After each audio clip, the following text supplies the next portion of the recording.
అలా కాపాడతారా? ఇది ధర్మమేనా? న్యాయమేనా? ఇవాళ నాకు జరిగింది, రేపు ఇంకోటి జరిగింది.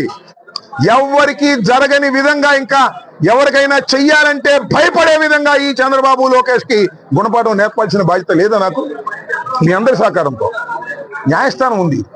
పోలీసులు కొల్యూట్ అయిపోయారు చంద్రబాబుతో, బట్ న్యాయస్థానం పవిత్రంగా ఉంది. న్యాయస్థానాల ద్వారా ఫైట్ చేస్తాను. ఇప్పటికే 2 రిట్ పిటిషన్స్ హైకోర్టులో వేశాను. రేపో మాపో మళ్ళా 2 రిట్ పిటిషన్స్ హైకోర్టులో వైఎస్ఆర్ కాంగ్రెస్ పార్టీ లీగల్ టీంతో వారి సహకారంతో వేస్తాను. ఇవన్నీ కూడా మా నాయకుడైనటువంటి జగన్మోహన్ రెడ్డి గారికి విన్నవించి వారి ఆమోదం పొంది అంతా ఫైట్ చేస్తాను. ఈ ఫైట్ చేయడానికి ఏమండి పోలీసులు కాపాడారు కదా, ఎవరైనా దౌర్జన్యం చేస్తుంటే పోలీసులు కాపాడకపోతే ఎవరు కాపాడతారండి? నా బంధువులు కాపాడరా? మీరందరూ నా బంధువులు కదా, నా పార్టీ వాళ్ళు నా బంధువులు. నా ఎక్స్టెండెడ్ ఫ్యామిలీ ఈజ్ కాపు. మీరందరూ నన్ను మద్దతు ఇవ్వరా? ఏ పార్టీలో అయినా ఉన్నారు, చాలా మంది ఉన్నారు ఆ పార్టీలో ఈ పార్టీలో. నేను వాళ్ళందరినీ అడుగుతా ఉన్నా, అన్ని పార్టీల్లో ఉన్నటువంటి అందరినీ కాపులను అడుగుతా ఉన్నా, ఏమండి ఇంత అన్యాయం జరిగితే ఈ ఇష్యూ వరకు మీరు దాన్ని సపోర్ట్ చేయాలా లేదా ఆలోచించుకోమని మనం చేస్తున్నా.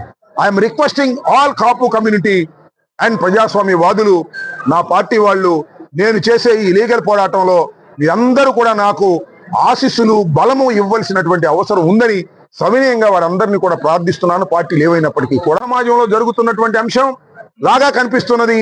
ఇది పొగరుతో చేసినటువంటి అంశం, అధికారం ఉంది అనేటువంటి పొగరుతో. ఇంకోటి కూడా చెప్తున్నా, సందేహించను, పవన్ కళ్యాణ్ మా అమ్మట ఉన్నాడు, ఇక కాపులు ఏం చేసినా పర్లేదు అనుకుంటున్నారు. పవన్ కళ్యాణ్ మా అమ్మట ఉన్నాడు, కాపులందరూ మా అమ్మట ఉన్నట్టే. ఇంకా రాంబాబుని కొట్టినా పర్లేదు, ముద్దగడ పద్మనాభం గారి ఫ్యామిలీని తిట్టినా పర్లేదు, ఏం చేసినా పర్లేదు అనుకుంటున్నారు. తప్పు. ఇది అన్యాయం, ఇది అక్రమం.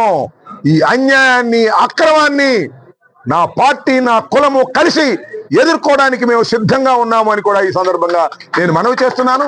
దానికి మీ అందరి సహకారం కావాలని వినయపూర్వకంగా కోరుకుంటున్నాను. అంటే ఇప్పుడు పెడితే అంటారు, జైల్లో ఉన్నప్పుడు